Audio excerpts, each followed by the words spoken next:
Hello everyone, स्वागत आप सभी का टॉपर स्ट्रेंथ चैनल में। इस वीडियो में आज हम पढ़ेंगे एनिमल हस्बेंड्री का लेक्चर नंबर 3 एनिमल डिजीज़, यानी कि जो पशुओं में बीमारियां होती हैं उनके बारे में जानेंगे।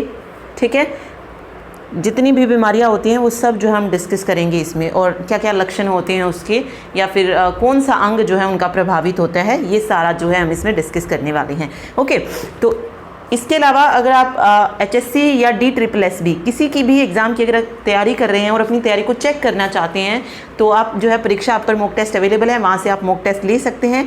परीक्षा ऐप पर जो मॉक टेस्ट हैं उनको लेने के लिए आप हमारा टॉपर्स 50 कोड यूज़ कर सकते हैं, जिस पे आपको 50% का ऑफ मिल जाएगा। ठीक है, टॉपर्स 50 यूज़ करना है। ठीक, ओके, चलिए अभी हम पढ़ते हैं एनिमल डिजीज़ के बारे में। तो देखिए, पशुओं की जो बीमारियां हैं उनको 5 भागों में डिवाइड किया गया है। ठीक है, कुछ बीमारी ऐसी हैं जो जीवाणु जनित हैं, यानी कि जो बैक्टीरिया से होती है, जिसको हम बैक्टीरियल डिजीज़ बोलते हैं। कुछ बीमारी ऐसी हैं जो वायरल डिजीज़ हैं, यानी कि वायरस से होती हैं। कुछ प्रोटोजोआ से होती हैं, कुछ उपापचय होती है और कुछ जन्मजात बीमारी होती है। तो अगर हम प्रमुख बीमारियों की बात करें पशुओं की, तो इन्हें 5 भागों में डिवाइड किया गया है।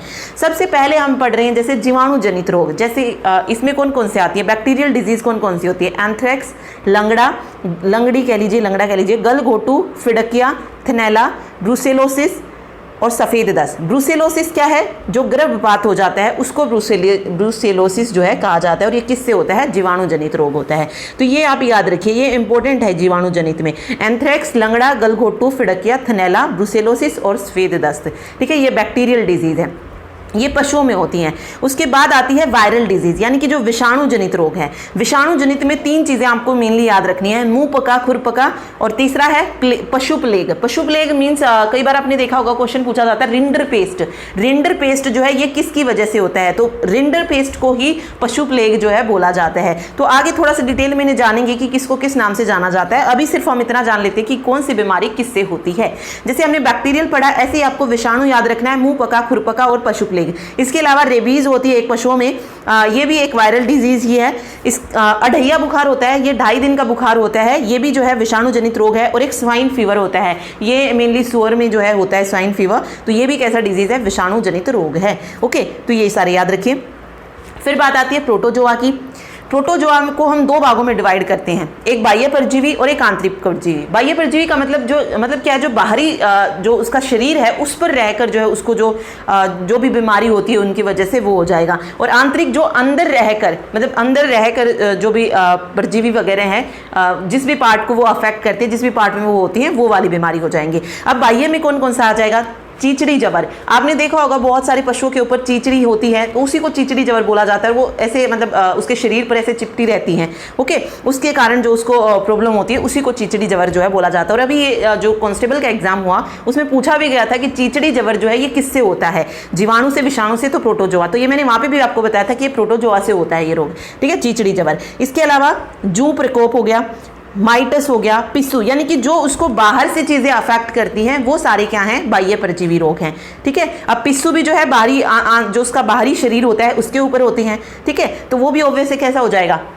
बाह्य परजीवी से होगा। आंतरिक परजीवी में क्या आ जाएंगे? एस्केरिस है, फीताकृमि है, गोलकृमि है, या थेलियोसिस है। ये सारे क्या हैं? आंतरिक डिजीज हैं, मतलब आंतरिक परजीवी, अंतः परजीवी रोग है, इंटरनल। ठीक है, और जैसे एक गोलकृमि है, गोलकृमि में अलग अलग रोग आते हैं, जैसे सर्रा रोग आता है, फेसियोलाइसिस आता है, इसके अलावा लाल पेशाब की एक प्रॉब्लम होती है। तो वो सारे आंतरिक होते हैं। तो थोड़ा सा आगे मैं आपको ये बताऊंगी। ओके, अगला जो रोग है वो है उपापचय रोग, या इनको चयापचय रोग भी बोला जाता है। ये मतलब जैसे खाना वगैरह जब खाते हैं पशु और पचने के पच नहीं पाता है, उसके कारण जो रोग होता है उसको बोलते हैं, या आप इसे इंग्लिश में बोल सकते हैं मेटाबोलिटिक डिसऑर्डर। ठीक है, जो भोजन पचने के ना पचने के कारण जो होता है। इसमें सबसे मेनली जो पूछा जाता है दुग्ध जवर। ये बहुत बार एग्जाम में पहले भी आ चुका है दुग्ध जवर का, कि दुग्ध जवर किससे जो है होता है। तो ये एक मेटाबॉलिक डिसऑर्डर है। एक होता है किटोसिस। किटोसिस में क्या होता है? मेनली कार्बोहाइड्रेट को जो है नहीं पचा पाते हैं, तो ये उससे रिलेटेड प्रॉब्लम हो जाएगी। ओके, तो ये थे चयापचय रोग। अब बात आती है जन्मजात रोग। जन्मजात रोग में एक आता है फ्री मार्टिन। ये क्या होता है?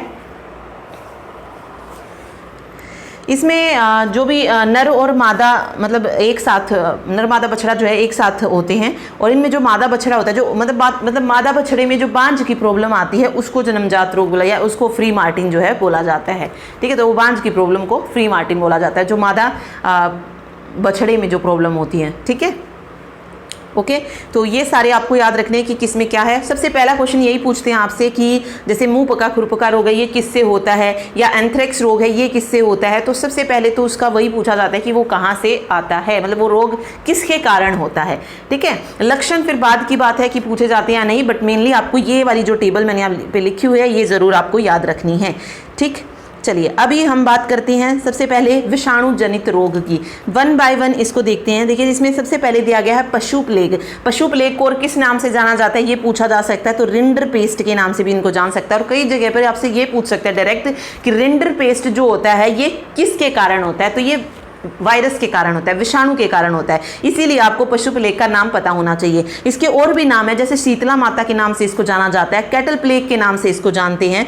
ठीक है, मारामारी हो गया, पोकनी माता हो गया, इन सभी नामों से जो है रिंडर पेस्ट को जाना जाता है। ओके, और इसमें अगर प्रभावित अंग की बात करें तो इसमें क्या हो जाता है, आहार नाल जो होती है उसमें छाले हो जाते हैं। आहार नाल में क्या हो जाते हैं, छाले हो जाते हैं। और इसका जो रोग कारक होता है वो क्या होता है, क्षणित वायरस होता है।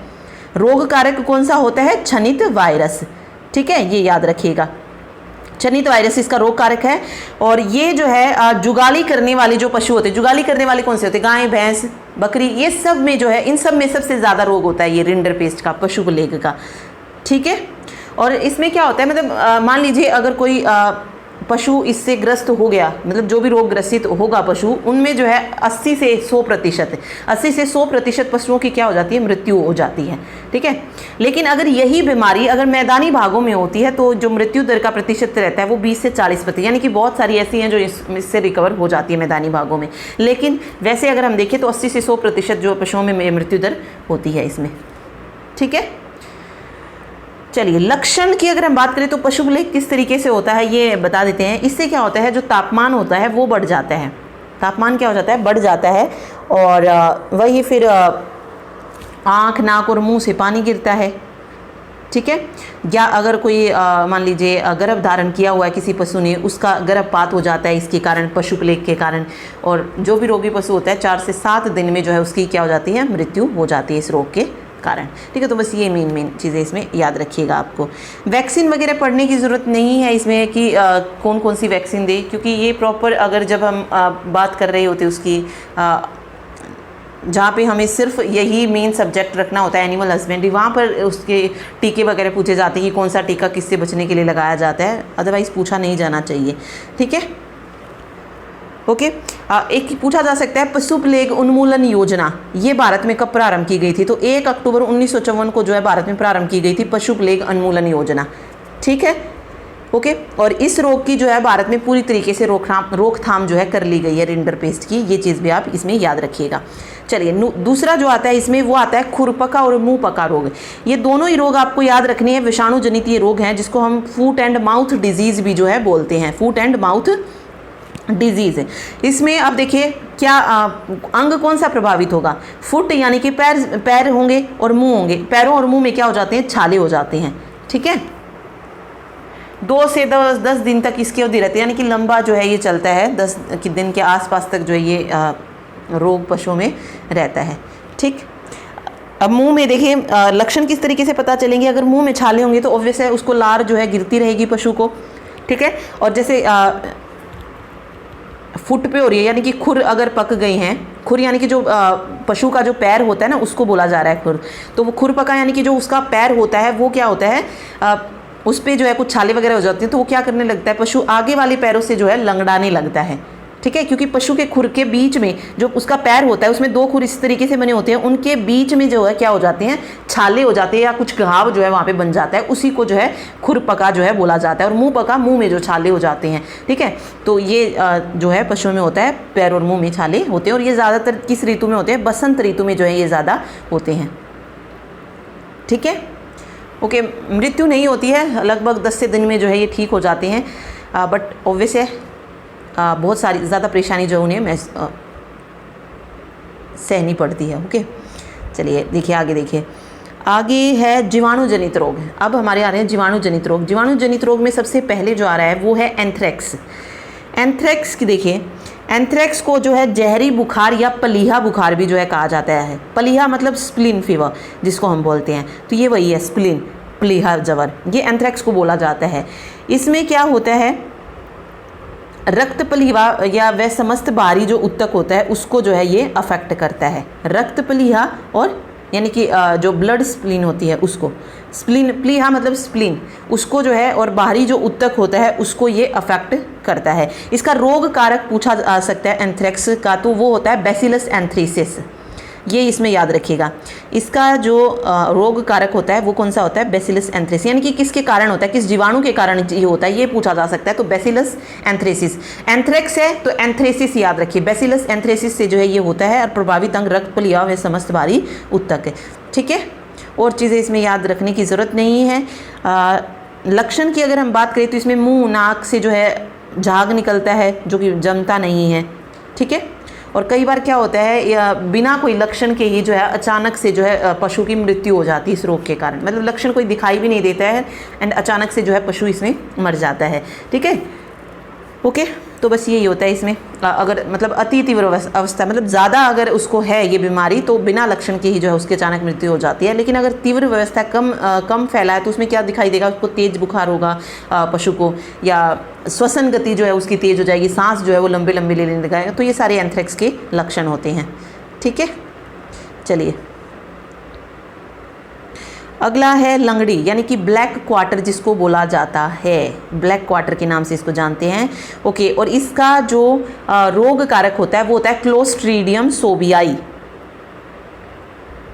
ये नोट कर लीजिएगा इसमें, क्लोस्ट्रीडियम सोबियाई, ये जो है इसका रोग कारक होता है लंगड़ी का, ब्लैक क्वार्टर का। इससे क्या होती है, पैरों में सूजन हो जाती है, या कह लीजिए कि मांसपेशियों में जो है सूजन हो जाती है, जो मांस वाला भाग होता है वो सूज जाता है। ठीक है, और जैसे ही मतलब जब वो मांसपेशी जैसे सूज गई है उसको जब हम दबाएंगे तो चरचर की आवाज़ जो है इसके में आती है। तो ये मतलब लक्षण आप कह सकते हैं कि फिर आप जैसे ही मतलब जहाँ से सूजन हुई है उसको जब आप दबाएंगे तो चरचर की आवाज़ आएगी, तो आप समझ जाइए वहाँ पे क्या है, लंगड़ी वो है, मतलब लंगड़ी जो भी बीमारी है वो जो है पशुओं में हो गई है। ठीक है, तो साथ साथ जो पशु होगा जिसमें बीमारी होगी, जो पिछले पैर होंगे उनसे क्या होगा, पशु लंगड़ाना शुरू कर देगा। ठीक है, और जो सूज जाएगा पैर, जैसे ही उस पर चीरा लगाया जाता है तो काले रंग का जो है खून निकलता है, वहाँ से काले रंग का जागदार खून जो है निकलता है। ठीक, और पेट जो है वो पूरी तरीके से फूल जाता है। तो देखिए मांसपेशियों में सूजन हो जाती है, पेट में फूलन आ जाती है, पिछले पैरों से लंगड़ाता है, और जब सूजन में चीरा लगाया जाता है तो काला खून जो है वहाँ से निकलता है झाग युक्त। ये लंगड़ी फीवर के जो है इसके मेन लक्षण मैंने आपको बता दिए हैं। ठीक है, चलिए अगला है गलगोटू।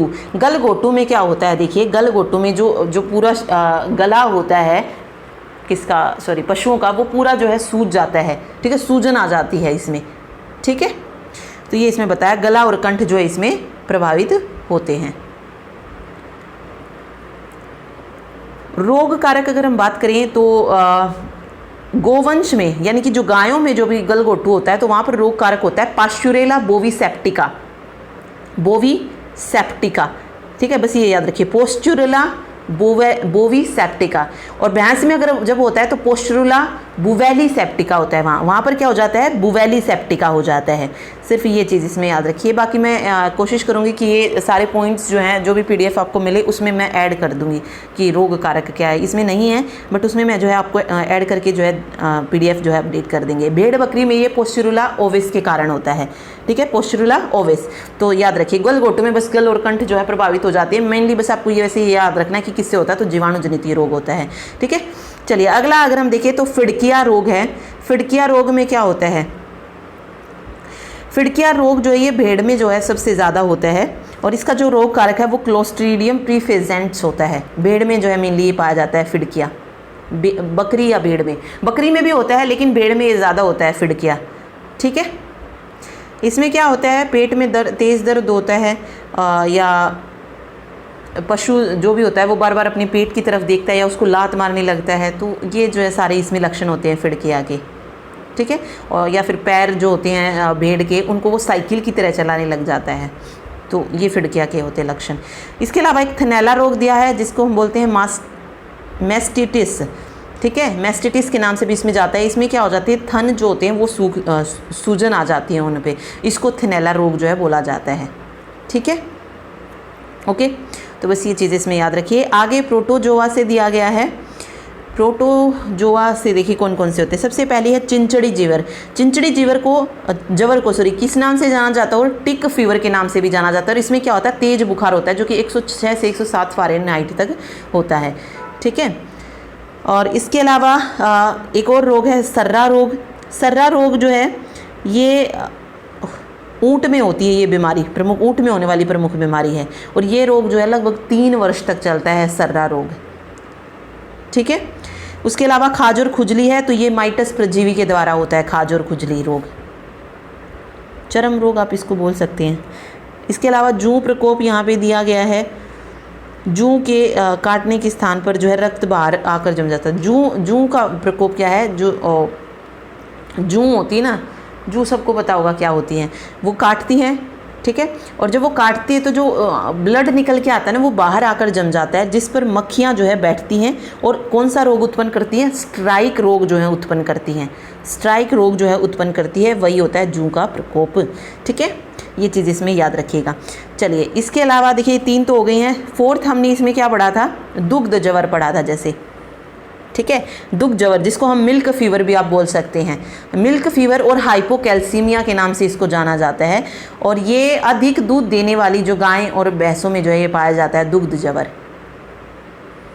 ठीक है, ये चीज़ इसमें बस याद रखिए। बुखार नहीं होता है इसमें, लेकिन जो शारीरिक तापमान होता है वो घट जाता है।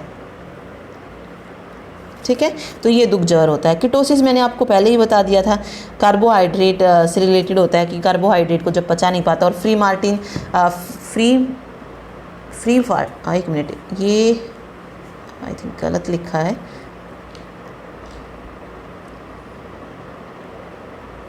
वेट एक मिनट, हाँ ये फ्री मार्टिन आएगा, फार्टिन नहीं, फ्री मार्टिन। ठीक है, इसमें क्या होती है, जो मादा बछड़ा होती है वो क्या होती है, बांझ होती है। ठीक है, तो ये फ्री मार्टिन होता है। तो ये मेन रोग थे जो हमने इसमें पढ़ लिए हैं। बस इसमें मेनली आपको यही याद रखना है कि किसके कारण होता है। रोग कारक जो है मैंने वैसे तो आपको बताए हैं, लेकिन जो PDF लेंगे उसमें मैं फिर भी जो है अपडेट कर दूंगी कि कौन सा किसके कारण होता है। ठीक है, उसका रोग कारक जो है मैं साथ साथ यहाँ पर लिख दूँगी। ठीक, तो ये थे सारे रोग जो कि पशुओं में होते हैं। Thank you so much. अगर वीडियो पसंद आए तो प्लीज़ वीडियो को लाइक ज़रूर कर दीजिएगा।